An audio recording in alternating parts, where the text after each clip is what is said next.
NPL 물건의 안정성에 대해서는 신경을 쓰지 않을 수가 없거든요. 현장에 답이 있다 그래요. 저희들은 그걸 갖다가 우리가 NPL 채권을 가지고 있으면 경매에서 낙찰받기가 수월한 이유가 있을 것 같은데, 저희가 이제 부동산 담보대출 투자를 아파트 물건으로만 지금 하고 있는데, 이제 향후에는 NPL을 담보로 하는 대출 투자도 할 수 있지 않습니까? 그럼요. 그러다 보면 이제 NPL 물건의 안정성에 대해서 고객분들께서는 신경을 쓰지 않을 수가 없거든요. 네. 그러면 우리가 아파트는 너무 쉽지 않습니까? 네. 근데 NPL 같은 경우에는 어떻게 좀 확인할 수 있을까 생각을 해보면 좋을까요? 그건 이제 쉽지 않은 문제인데요. 네. 사실 이렇습니다. 은행에서 대출 나갈 당시에 담보 평가를 해서 네. 안전하다고 생각하는 범주 내에서 대출을 첫 번째 실행을 했을 거고 네. 이제 안전 점검을 하는 걸 순서를 말씀드리는 겁니다. 네. 자, 은행에서 그렇게 나간 물건이 디폴트가 돼서 연체가 됐을 경우에 이제 풀링으로 재매각을 하는데 네. 매각을 할 때 대형 AMC사에서 다 각각 개개별로 물건을 평가해서 또 사온다고 말씀드렸죠. 네. 자, 두 번 일단 검증이 된 거예요. 네. 그 물건의 안전도에 대해서. 네. 그래도 내가 사올 물건은 내가 검증하는 게 가장 안전하지. 그렇습니다. 남이 검증한 걸 믿고 사올 수는 없는 거니까. 맞습니다. 거기다 세 번째 중소 AMC에서 또 사올 때 여기서 네. 또 한번 검증을 하고 자기들도 수익이 난다고 판단하니까 사왔을 거 아닙니까? 네. 네. 그렇게 해서 그걸로 뭐라 그랬어요 제가? 질권 대출을 또 받는다 그랬잖아요. 그쵸. 질권 대출을 받으면 질권 대출을 해주는 은행에서도 평가를 해서 90%까지 나가도 안전하다고 판단되니까 90% 대출을 또 해줬겠죠. 그쵸. 그럼 보통 한 4번 정도 벌써 검증이 된 거예요. 맞죠? 그렇네요. 순서대로 따라서. 네. 그럼 그렇게 해서 안전하다고 판단해갖고 채권을 매입해 온 거기 때문에 네. 어느 정도 안전은 보장이 돼요. 그런데 사람이 하는 일이니까 네. 실수할 수도 있지 않습니까? 그쵸. 어떤 케이스들이냐면요. 네. 제주도가 땅값이 막 무지하게 막 뛰었었잖아요. 맞아요. 사드 사태 땅 터지고 부동산 가격 확 떨어졌지 않습니까? 그쵸. 이런 거는 사실 알 수가 없는 일들이거든요. 맞아요. 요즘 같은 경우에는 또 예를 들어 뭐 지금 뭐 우리 코로나 사태에 지금 들어가 있지만 네. 코로나 때문에 공장 같은 것들 제조업들이 많이 망했어요. 네. 공장이 처음에 밸류에이션을 높게 해서 사왔는데 네. 공장이 요즘은 매각률이 떨어지니까 네. 가격이 떨어질 수도 있잖아요. 그렇죠. 이런 경우들은 사실 예측하기가 굉장히 어려운 상황이거든요. 네. 그런 상황들 때문에 사올 때도 예를 들어 신중에 신중을 기해서 사왔어도 네. 사람이 하는 일이라 실수할 수도 있거든요. 그쵸. 그렇기 때문에 좀 더 접근하려면 심사숙고해서 접근해야 되는 게 분명히 있어요. 그렇군요. 100% 안전한 건 이 세상에 아무것도 없습니다, 여러분. 맞습니다. 예. 또 약간의 리스크 테이킹이 있기 때문에 거기에 걸맞는 또 수익성이 있는 거기 때문에 맞습니다. 네. 예. 다만 우리가 신경 쓸 거는 수익만 신경 쓸 게 아니라 이 리스크를 어떻게 좀 해칭할 것인가. 그렇죠. 거기에 대한 집중을 하는 것도 굉장히 중요할 것 같습니다. 네, 그렇습니다. 네. NPL은 다른 거하고 다르게 네. 사는 게 중요한 게 아니라 네. 사후 관리를 어떻게 하느냐에 따라서 네. 이게 수익률이 배가 될 수도 있고 잘못하면 손실을 볼 수도 있는 게 네. NPL이에요. 그래서 정말 전문가를 만나야지 이게 네. 성공할 케이스가 많아지는 거지. 그렇지 않으면 쉽게 접근하기는 좀 많이 어렵습니다. 이 사후관리라는 말씀을 해주셨는데요. 사실 NPL이라는 건 우리가 채권을 매입해 오면 경매 끝날 때까지 배당이 나올 때까지 기다려서 연체 이자를 그냥 한 번에 받고 끝나는 걸로만 저희가 알고 있거든요. 그러면 사후관리라는 게 사실 뭐가 필요한 게 있나라는 생각이 문득 들긴 하는데 NPL에서 사후관리는 어떤 건가요? 일단 경매 이제 법이 어떻게 돼 있냐면은요. 네. 이제 채권이 이제 부실이 나서 경매를 딱 넣으면 네. 개시결정이라는 거를 주고 네. 사건 번호를 부여해 줍니다. 네. 사건 번호를 부여해 주고 3개월의 배당 종기일이라는 게 주어져요. 네. 그 배당 종기일이라는 게 주어지면 그 안에 등기부 등본에 있는 이해관계인 모두가 권리관계를 신고를 하게 되어 있습니다. 네. 그 모든 사람이 하나라도 손해를 보면 안 되니까 네. 이해관계인 모든 사람한테 법원에서 송달이라는 거를 해요. 네. 자, 이거 경매 들어갔으니까 채권 신고하세요. 네. 송달이라는 걸 하는데 일단 송달이 100% 다 돼야지만이 경매가 날짜가 잡혀요. 네. 그러면 송달할 때 요즘들은 채무자들이 야가가지고 네. 경매를 놓치려고 송달을 일부러 안 받아요. 등기로 올 테니까 집에 없으면 못 받으니까. 그렇죠. 그러면 이제 일반 송달이라는 걸 맨 처음에 하고 그 다음에 특별 송달, 뭐 야간 송달이라는 걸 하고요. 네. 아니면 또 없으면 공휴일 송달, 휴일 송달, 요 송달이라는 걸 또 해요. 그래도 안 받으면 송달 받는 시간이 계속 늘어지면 늘어질수록 경매가 길어지지 않습니까? 네. 나는 빨리 경매가 끝나서 수익을 빨리 가져가야 되는데 가만히 내비두면 경매가 10개월 만에 끝날 게 12개월, 14개월도 걸려요. 그쵸. 그래서 그 송달이라는 거에 일단 신경을 써야 돼요. 첫 번째. 채권을 매입해갖고 왔을 경우를 가정한 겁니다. 네네. 그랬을 경우에 송달을 그럼 계속 안 받으면 경매가 못 갑니까? 법이 그렇게 허술하진 않아요. 그쵸? 계속 안 받으면 네. 공시송달이라는 걸 요청합니다. 공시송달은 법원에다가 2주일 동안 붙여놓고 네. 그때까지도 아무 이상이 없으면 송달이 된 걸로 간주하고 네. 경매 날짜를 잡아줍니다. 아, 네네. 예, 그렇게 해서 경매가 쭉 진행되는 동안에도 이게 가격이 떨어질 수도 있고 더 올라갈 수도 있으니까 네. 주변에 탐문을 하고 실사를 가서 네. 그거를 살 사람이 있으면 네. 매수자를 미리 맞춰놓으면 훨씬 더 좋아지겠죠. 그쵸. 안전이 담보가 되잖아요. 네네네. 항상 주변에 꼭 필요한 사람들이 있는 물건들이 거의 많아요. 아. 현장에 답이 있다 그래요. 저희들은 그걸 갖다가. 멋집니다. 현장에서 답이 있어요. 그러니까 네. 가만히 앉아 있어서 경매 들어갔으니까 배당 때까지 기다리는 거는 그거는 바보나 하는 짓이에요. 절대 안 됩니다. 네. 그러고 있으면은 절대 수익을 많이 못 가져가요. 그리고 예를 들어 부동산에 가서 물건도 미리 내놓고 네. 얼마에 팔고 싶습니다. 네. 안 되면 저희가 얼마에 사서 얼마에 팔 거니까 네. 매수자를 미리 맞춰주세요. 네. 그러면 이제 그 부동산에서도 신경을 쓸 거 아닙니까? 그쵸. 아무래도. 네. 그거 뭐 이거 뭐 경매 가고 있지만 뭐 소유권으로 취득해서 팔 수도 있다니까 뭐 네. 살래. 이렇게 해서 매수자도 미리 맞추고. 네. 또 안 되면은 또 공장 같은 케이스는 네. 예를 들어 그 공장이 뭐 전자부품을 뭐 제조하는 공장이라고 가정을 해볼게요. 네. 그러면 전국에 있는 지금 우리 공장에 맞는 제조업체에 DM 발송을 다 합니다. 네. 미리. 공장 혹시 필요하신 거 있습니까? 우리가 가지고 있는 공장이 이러이러한 게 있는데 공장을 매입할 의사가 있습니까? 네. DM 발송을 다 미리 해요. 그 낙찰 받기도 전에. 그렇죠. 그렇게 해서 그 중에서 그 공장에 관심 있는 사람, 네. 공장을 증설하고 싶거나 네. 공장을 이전하고 싶었거나 네. 이런 사람들이 나왔을 경우에는 그 사람들하고 미리 약정을 맺습니다. 우리가 낙찰 받아서 당신한테 얼마에 매각하겠습니다. 네. 아니면 당신이 얼마에 입찰 참여를 해. 네. 우리가 네. 받을 채권을 네. 너한테 상계해 줄 수도 있어. 이렇게 해서 미리미리 다 사후 관리가 철저하게 돼야지 되는 거지. 네. 그리고 또 이런 경우들도 있죠. 아파트에 네. 전세도 있고 월세도 있죠. 그쵸. 그러면 이제 우리가 수익을 조금 더 내려면 뭐 예를 들어 보증금 5천에 월세가 200만 원이야. 네. 우리는 보증금 5천만 원을 선순위로 공제하고 채권을 사왔어요. 네. 근데 경매가 들어간 물건에 월세를 낼 사람이 있을까요? 경매가 들어가면 내 집이 경매가 들어갔는데 네. 월세를 굳이 내? 안 내죠. 안 낼 확률이 많잖아요. 네, 네. 근데 그 사람들은 5천만 원의 권리 신고를 그냥 다 해요. 네. 자기가 받을 돈을. 아무도 아무도 거기에 이의 제기를 안 하면 그 사람 5천만 원 배당이 그냥 나갑니다.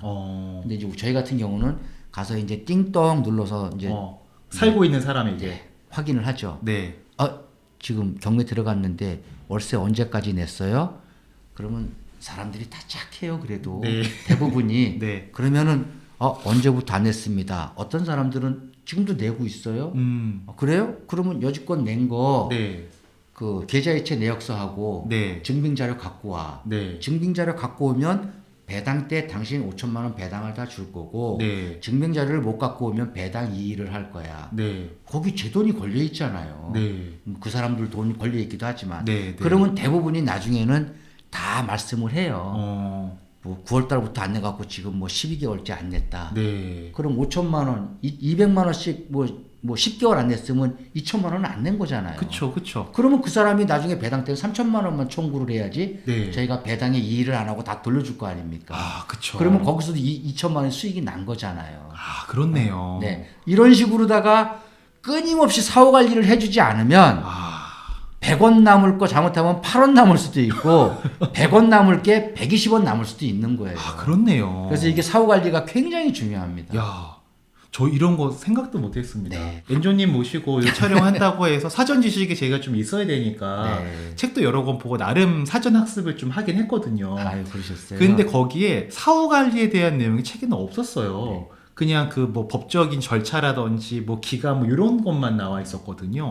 근데 이게 포인트라 책에는 없었던 것 같네요. 네. 그리고 이제 제가 이제 제 경험담인데요. 네. 이제 어떤 케이스였냐면 저기 미사리 쪽에 아파트가 그게 감정가가 한 6억 5천 정도 나왔을 거예요. 제 기억에 지금. 네. 6억 5천 나왔는데 그 채권을 제가 3억 4천 정도에 샀어요. 네. 그때만 해도 가격이 좀 떨어지는 단계였기 때문에 네. 3억 4천에 샀는데 저희가 도움받을 권리는 한 5억 4천 정도가 있었어요. 거기에. 네. 그래가지고 그 이제 채무자를 직접 찾아갔어요. 제가. 네. 갔는데 노부모님 모시고 살면서 사업이 망해서 네. 할 수 없이 쫓겨나야 되는 상황이 돼버린 거예요. 네. 너무 딱하더라고요. 그래서 제가 뭐라 그랬냐면 그럼 당신이 한 5천만 원만 준비를 해라. 네. 그럼 이 집에서 계속 내가 살게 해줄게. 네. 그렇게 해가지고 저는 3억 4천만 원에 샀으니까 네. 저는 4억만 받아도 6천만 원이 남은 거지 않습니까? 그쵸. 근데 이 사람은 어쨌든 5억 4천을 다 갚아야 될 상황이었잖아요. 네. 어? 그쵸. 그래서 5억 4천 채권을 다 사용할 수는 있었으니까 저희가. 그쵸. 그래서 이 사람 보고 5천만 원만 준비해라니까 5천만 원 준비해 갖고 왔어요. 네. 그래서 이 사람하고 5억 4천의 권리를 둘이 따로 약정을 맺어서 네. 5억 4천에 파는 걸로 5억 4천에 받을 권리를 4억에 저희가 팔았어요. 그 사람한테. 아. 이 사람 5억 4천만 원을 다 썼습니다. 어. 그래갖고 이 사람은 거기에서 그때 당시만 해도 7, 80% 네. 제2금융권의 대출이 가능했거든요. 네, 네, 네. 그러면 이 사람은 5천만 원만 가지고 네. 이 집을 다시 자기가 받을 수는 없으니까 네, 네. 제3자 명의로 받았겠죠. 친인척 명의로 네, 받았거나 네. 받아가지고 네. 지금도 이 아파트에 살고 계세요. 그럼 이게 사후 관리인 거예요. 아. 저는 최단기간에 한 3, 4개월 만에 3억 4천에 사서 6천만 원을 남겼지 않습니까? 그쵸. 이 사람은 어쨌든 지가 갚아야 될 돈이 5억 4천만 원인데 네. 이 사람 5억 4천만 원 갚을 거를 1억 4천만 원 할인해가지고 네. 결국은 지는 지가 진 빚도 탕감이 다 돼버렸고 그쵸. 집도 소유를 했고 그쵸. 이 사람을 도와준 거죠. 그러니까요. 좋은 일을 한 거죠. 그러니까요. 네. 이렇게 해서 사후 관리도 하는 거예요. 아니 대표님 근데 이거는 너무 좋은 얘기고 그분께도 너무 도움 됐을 것 같고 박수받아 부족하지 않으신 네. 행동이신데 네. 근데 5억 4천이나 받을 수 있는 권리를 네. 4억만 받고 정리할 때는 1억 네. 4천을 대표님이 포기하신 거지 않습니까? 네. 이제 그때 당시에 어떤 게 있었냐면은요. 이제 감정가가 이제 뭐 한 6억 5천 정도 나와 있었지만 네. 그 아파트를 제가 평가했을 때는 네. 아무리 높게 돼야 4억 5천 이상 낙찰 안 된다고 보고 아. 3억 4천에 사온 거예요. 아, 그러셨구나. 그거는 뒤집으면 4억에도 낙찰이 될 가능성이 있었다는 거죠. 아, 그렇군요. 근데 이 사람한테는 꼭 필요한 상황이었으니까 네. 내가 길게 가서 조금 더 남을지 덜 남을지도 모르는 불확실성을 갖고 있느니 네. 단기간에 자 6천만 원 나와도 나는 음. 수익률이 굉장히 많이 나온 거기 때문에 그렇죠. 이 사람도 도와주고 나도 그냥 조금 덜 먹고 마음 편히 빨리 털자 해서 네. 그런 케이스가 있었다는 거예요. 야, 이분은 진짜 대표님의 은인이시네요. 네, 지금도 통화해요. 아, 그러세요? 네. 야, 근데 이분이 지금 네. 뭐 하고 계시냐면은요, 그 대출 그 브로커라 그러죠. 네네. 은행에서 이제 그 영업사원 아, 같은 거 네네네. 지금 그걸 하고 계세요. 아. 요걸 계기로 네. 그쪽으로 돌아섰더라고요. 아, 이쪽 시장에 눈을 뜨신 거구나. 네, 맞습니다. 예, 예. 야, 대표님 진짜 사후 관리 엄청 중요한 거고. 엄청나게 중요해요. 네. 그리고 그 말씀이 너무 저 와닿아요. 그 모든 물건은 나한테는 필요 없을 수 있지만 누군가한테는 간절히 원하는 물건일 수 있다. 그럼요. 그 사람을 우리가 미리 맞춰놓고 MPL에 접근을 하면 거의 백전백승일 것 같은 느낌이 들거든요. 맞습니다. 아, 네. 그게 진짜 오늘 명언이신 그러니까 것 같습니다. 이거 쌤 사장님 말 맞다나 네. 맹지라도 네. 예를 들어 그 주변이 지금 뭐 계획관리 지역으로 뭐 지정이 됐거나 개발 뭐 계획으로 지정되어 있는 지역이 있을 수도 있잖아요. 그쵸. 그 지역 안에 들어가 있는 땅은 맹지라도 네. 굉장히 가격이 높게 받을 수 나중에 보상금은 똑같이 받으니까 네. 그러니까 그렇듯이 그렇게 꼭 필요한 사람들이 항상 있어요. 그거를 찾아서 사후 관리하는 게 굉장히 중요한 거예요. MPL. 그렇네요. 네. 여태까지 제가 알고 있던 MPL은 네. 진짜 껍데기뿐이었다는 생각이 막 듭니다. 얼마 전에 저희가 이제 강화에 있는 공장을 하나 이제 그 매입한 MPL 채권이 있었습니다. 네. 근데 사실 좀 높게 매입을 했어요. 아. 그래갖고 손실 날 가능성이 있었던 물건이에요. 네. 그거 왜 그랬냐면 그거는 큰 이제 그 중개 그 법인이 있는데 그 네. 법인에서 도움을 저희들이 많이 받았기 때문에 요거 좀 하나 좀 털어주세요 하고 사정사정을 해서 아, 가격이 좀 높다고 판단했는데도 저희가 그 매입한 케이스가 하나 있어요. 아, 네. 살다 보면 서로 도움을 주고받아야 될 때들이 있지 않습니까? 그쵸. 이제 그런 케이스였는데 고생을 굉장히 많이 했어요. 화성에 네. 있는 공장인데. 공장을 가보면 공장은 어마어마하게 큰데 22억 이상 도저히 안 나올 것 같은 거예요. 경매에 가도. 경매에 가도. 네. 22억도 어려워요. 네, 네. 근데 저희가 받아야 될 돈이 한 25억 정도 됐거든요. 아, 어? 네. 그 채권을 한 20억 조금 넘게 주고 샀어요. 네. 그동안 이자 들어간 거 계산하면 22억 네. 받아도 우리가 손해를 보는 케이스였어요. 네. 근데 그걸 어떻게 했냐면 인천 지역에 경매 컨설팅하는 업체 공장에다 쫙 돌려고 찾아다녔어요. 다. 네. 그러다가 그 컨설팅하는 업체 한 3군데에서 네. 오파가 들어왔는데 네. 이게 발상의 전환인 거예요. 네. 그거를 우리는 꼭 공장에다 사이클을 맞춰서 공장을 좀 찾았는데 네. 그 컨설팅 회사에서 어떤 업체를 데리고 왔냐면 요즘 커피숍 같은 것들이 저 외지에 가면 막 공장형으로 돼 있고 맞아요, 맞아요. 많죠. 네, 네. 그죠? 그 공장을 그 유입한 회사가 네. 거기다 커피숍을 차리려고 오. 대형 커피숍 업체가 네. 이걸 공장을 매입했어요. 아. 그래서 저희가 그 25억에 그 사람이 입찰을 참여를 했습니다. 와. 그렇게 해서 정리한 케이스도 있어요. 야. 고생을 굉장히 많이 했어요. 야. 대단하십니다. 네. 아니, 공장을 커피숍으로 이렇게 매도할 생각을 다 하시고. 그러니까 그게 굉장히 어려운 일들인 거죠. 그렇네요. 네. 이게 진짜 일반인이 할 수 있는 일은 아닌 것 같아요. 정말 일반인은 못해요. 진짜. 이거를 다 알면은 누구나 할 수 있는 일인데 네. 알지 못하니까 못하는 네. 거지. 그러니까요. 여러분들도 뭐 공부 열심히 하다 보면 네. 이제 뭐 캐리어가 쌓이면 할 수도 있어요. 그렇죠. 네. 대표님, 그리고 이제 한 가지 더 궁금한 게 있는데 지난 시간도 그렇고 오늘도 그렇고 말씀하시는 와중에 우리가 NPL 채권을 갖고 있기 때문에 경매 입찰에서 낙찰받기 용이하다라는 말씀을 해주셨거든요. 네. 근데 사실 그게 개념이 어떤 건지 잘 모르시는 분들이 많으실 것 같아요. 우리가 NPL 채권을 가지고 있으면 경매에서 입찰해서 낙찰받기가 수월한 이유가 있을 것 같은데 네, 어떤 이유가 있는 건가요? 저희가 이제 돈 받을 권리를 사고 판다고 말씀드렸지 않습니까? 네, 돈 받을 권리는 10억의 권리를 사왔어요, 저희가. 네, 그거를 뭐 한 4억에 사왔다고 가정을 했을 때 10억까지 써도 그 배당금은 저희가 다 돌려받는 거잖아요. 아, 돈 받을 권리 10억이 대표님한테 있는 거니까. 저희 거죠. 그쵸. 저희가 10억에 돈 받을 권리를 사온 거지 소유권을 사온 건 아니잖아. 그쵸. 그거를 4억에 사왔다 뿐이지 네. 10억은 다 누군가가 낙찰을 받으면 법원에서 나오는 배당금을 돌려받을 사람은 채권자잖아요. 그쵸. 은행, 즉 네. 은행에서 경매를 넣기 때문에 은행이 돈을 받아오는 거지 않습니까? 네. 그거를 저희가 사왔기 때문에 저희가 돈을 받아오는 거예요. 네. 그러면 예를 들어 그 공장을 꼭 필요한 사람이 있더라도 네. 예를 들어 10억이 대출이 나갔는데도 네. 한 5억밖에 낙찰 안 될 것 같아 우리가 볼 때는. 그래서 네. 4억에 사왔다고 말씀드렸잖아요. 네. 근데 우리가 그 공장이 꼭 필요하면 10억을 다 써도 돼요. 저희는 네. 10억을 다 써도 결국에는 4억에 사온 거죠. 그렇네요. 그죠? 그쵸. 근데 이제 일반인들 그 공장이 필요한 사람이 살 때는 그 사람은 6억을 주고 사도 6억을 다 주고 사온 거고. 그쵸. 그죠? 그쵸. 그러면 6억 주고 사는 사람하고 10억을 쓰는 사람하고 경쟁이 안 되잖아, 일단. 그쵸. 그쵸. 그러니까 우리가 1등 할 수밖에 없는 구조인 거예요. 내 거나 마찬가지네요. 예, 요즘 가끔가다 경매기에 가서 보면 예를 들어 10억짜리 물건에 한 3억까지 떨어져 있는데 막 8억 쓰고 막 이러는 경우들이 있어요. 그 있더라고요. 그게 왜 그러냐면은요. 네. 거기 자세히 보시면 등기부등본에 보시면 NPL이 유동화 회사로 넘어가 있을 겁니다. 아, 그러면 그 채권자가 변경돼 있을 거예요. NPL 소유한 사람이 네. 그거를 높게 쓴 거네요. 채권액을 다 사용한 거죠. 네. 그러면 채권액을 다 사용하면 이제 어떠한 또 이득이 있냐면 네. 나중에 팔더라도 네.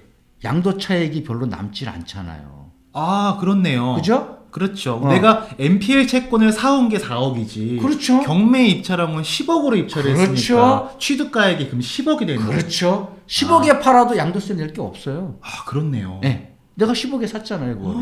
그럼 내 우리가 권리를 다 이용해서. 네. 네. 대표님, 그럼 제가 이해한 게 맞나 한 번만 네. 좀 봐주세요.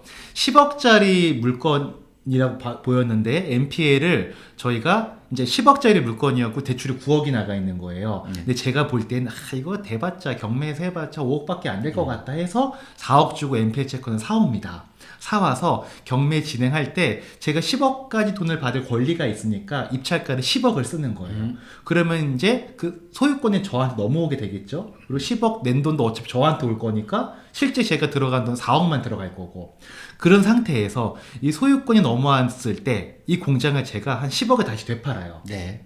그러면 저는 실제로 들어간 돈은 4억인데 네. 판 거는 10억이잖아요. 네. 근데 취득가액도 10억인 거고. 그렇죠. 그러면 저는 양도세가 없는 건가요? 없죠.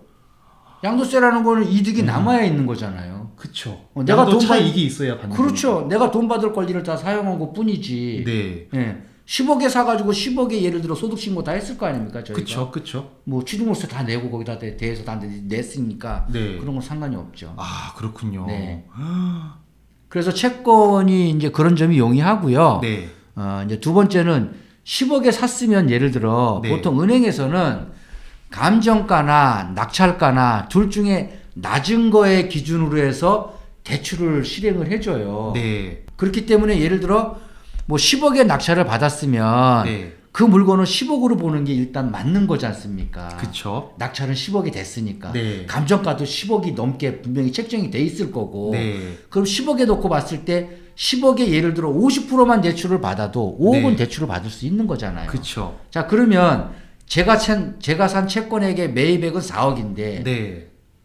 저희가 유입해가지고 5억을 대출을 받았어. 네. 그러면 내 돈 다 들어가고도 남았잖아요. 돈이 거기서 오히려. 그렇네요. 돈도 남았고 물건도 남아있고 네. 그 물건을 세를 줬을 경우에도 세돈을 어느 정도 수익률이 더 나올 수 있게끔 월세를 놓을 수도 있는 거고. 그쵸. 그러니까 여러 가지 장점이 많은 거죠. 아, 그렇구나. 경매의 최종 목적지는 소유권 취득이 목적이잖아요. 네. 불특정 다수가 참여를 네, 해가지고 네. 뭐 10원 쓸까 12원 쓸까 15원 쓸까 그쵸, 막 눈치 그러다가 게임도 막 하고. 눈치 게임에다가 넣어가지고 1등 하면은 가져올 수 있는 게 소유권이잖아요. 그쵸. 자 이거는 MPL은 소유권을 취득하는 게 아니고 네. 돈 받을 권리를 사고 팔았기 때문에 네. 내가 저거를 취득할 수도 있고 법원에서 배당금으로 엑시트할 수도 있고 네. 두 가지 방법이 있는 거죠. MPA를 확보하고 있으면 경매에서 완전 유리하죠. 유리한 거네요. 그럼요. 다 못 이기죠. 그러니까 100m 달리기를 하는데 마치 한 90m에서 나는 시작하는 느낌인 거예요. 그렇죠. 야, 그럼 아무리 난다긴다는 사람, 경매 난다긴다는 사람이 있어도 MPL 채권 들고 있는 분을 이길 수가 없겠네요. 그럼요. 와. 그러니까 이제 그 사람들은 이해 못하죠. 저 사람 바보 아니야? 오. 어떻게 저 금액을 썼지? 그렇죠. 아니에요. 이 사람은 그 사람들이 쓴 금액보다 더 낮게 샀어요, 벌써. 이미. 아. 그 사람들이 6억을 썼는데 나는 벌써 4억에 사갖고 채권을 갖고 있는 거거든요. 그쵸. 그거를 10억을 쓴 것 뿐이지. 네. 그 사람들 그거 모르죠. 아, 그렇네요. 네. 그래서 MPL 채권을 확보하는 게 네. 진짜 중요하겠네요. 맞습니다. 재밌습니다. 진짜 이 MPL의 세계는 정말 그 심해를 탐사하는 그런 느낌인 것 같아요. 이게 뭔가 새로운 게 계속 나옵니다. 네. 자, 일단 오늘 대표님 모시고 두 번째 촬영을 했는데 오늘은 이 정도로 좀 정리를 하면 될 것 같고요. 예. 야, 여러분, 그리고 제가 지난 시간 끝날 때도 말씀드렸지만 한 번 들었다고 두 번 들었다고 해서 MPL의 모든 이해를 할 수 없는 건 정상입니다. 차근차근 또 우리 엔조님 모시고 계속해서 이런 이야기 나누는 시간을 갖도록 할 테니까요. MPL에 대해서 이해도가 차근차근 쌓이실 수 있도록 저희도 노력하도록 하겠습니다.